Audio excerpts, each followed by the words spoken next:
Today on Ancient DOS Games, we're taking a look at Aquanoid, a Breakout clone that's kinda hard to comment on.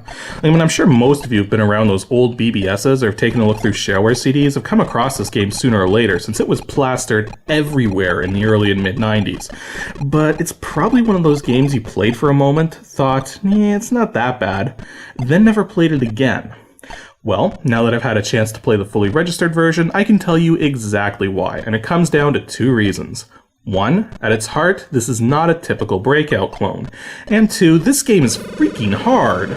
This is one of the most difficult Breakout clones I've ever played, and the reasons for this difficulty are all fundamental, tied in with how it's not typical for a Breakout game, and combined with the fact that it's an indie title made by a grand total of 2 people. That's what makes it so hard to comment on this thing. I have nothing but respect for the people who try to put a game together. I personally know how difficult it can be, but at the same time, this is a game that was and still is being sold for money, and money changes everything. So, let's all take a look at this game together and see if it's worth the price of admission. Aquanoid was created and released by Stefan Heinecke and Karsten Finga in 1992 and is a Breakout clone with support for 1 to 4 players, each taking turns going for a high score. It supports VGA 320x200 256 color graphics, but only the PC speaker for sound effects. As for its current release date, it's still shareware and can still be obtained through the game's official website at www.aquanoid.de. The free download of the game has 30 levels to play, while the full game has several hundred levels, and a level editor for creating even more. I haven't counted, but I'm fairly certain the number of included levels is pretty ridiculous, like 700 something, though they're all split across several level packs, including the original 149 levels, and then 4 extra packs of levels that are pretty much all the same size. The full game costs €10 or $15 depending on how you pay for it. As of this recording, it's a little cheaper to pay for it in euros. Now, as I'm sure most of you are familiar with, in a typical Breakout game, you have a ball and a paddle, and your goal is to destroy all the bricks with the ball by deflecting it off of your paddle. It's a very simple concept, which was later extended upon by a game called Aquanoid, which introduced the concept of power-ups you could collect with the paddle to help you out. Aquanoid was so popular that a lot of Breakout clones with power-ups in them would end in the word noid, such as this game, Aquanoid. And while it is tempting to call the game an Aquanoid clone, Aquanoid itself was a Breakout clone. And yeah, I'm getting off track here. Let's talk about why this game is so different from the norm, even though it doesn't look it. Well, right off the bat, you may have already noticed why this isn't a typical Breakout game, and that's because the ball can only travel in 4 directions, each at 45-degree angles, and you cannot affect which direction the ball is moving in with the paddle. In the best Breakout games out there, the direction the ball travels in is based solely on where it hits the paddle. The closer the ball hits to the edges, the more of an angle the ball will have when it goes back up, whereas the more centered it is, the less of an angle it will have, with some games allowing the ball to travel straight upwards. Due to the lack of having any aim with the paddle, the game essentially becomes less about trying to get the ball where you want it to go, since you have little control over this, and more about just surviving until the level finishes itself. Granted, you do have one ace up your sleeve, in the form of tilts, as they're called. You use a tilt by hitting the spacebar, which will cause the ball's direction to immediately deflect at a new random angle. Typically, you only use these to break any infinite loops which occur, since you only get a limited number of them, and they only refill when you get an extra life thanks to getting 30,000 points, not from getting extra lives from power-ups. Before I actually talk about the power-ups though, there's a few other things worth noting as well. Firstly, the actual hit detection with the paddle is very finicky, in that if the bottom of the ball is already past the top of the paddle, you're not allowed to hit the ball back up. Most Breakout clones give you some leeway here, allowing you to hit the ball back just so long as the paddle and the ball make contact somewhere. But here, it's gotta be right at the top of the paddle or it doesn't count, which makes this game just that much harder. One of the more curious brick types, beyond the standard multi-hit and immune bricks, are these special bricks that shoot down other bricks when you hit them with the ball, including immune bricks, thus opening up past areas of the levels that are not normally accessible.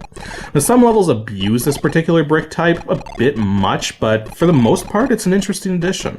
Another thing worth noting is that there is a difficulty selector, but you may have trouble figuring out just what exactly it's doing, since the speed of the ball is the same on all skill levels. Basically, the difficulty selection determines how often the power-ups are good and how often they're bad. Oddly enough, this does make quite a bit of difference for someone who's experienced with Breakout, but the sheer speed of the ball still means that if you're not good at Breakout games in general, then turning the difficulty down isn't going to help you any. Thankfully, there is a password system amongst all this, and you'll get a new password every 10 levels so that if you do lose all of your lives, you just have to enter a password and start a new game from where that password takes you. Doesn't help for making a high score, but at least it gets you further in so you can see more of the levels that the game has to offer.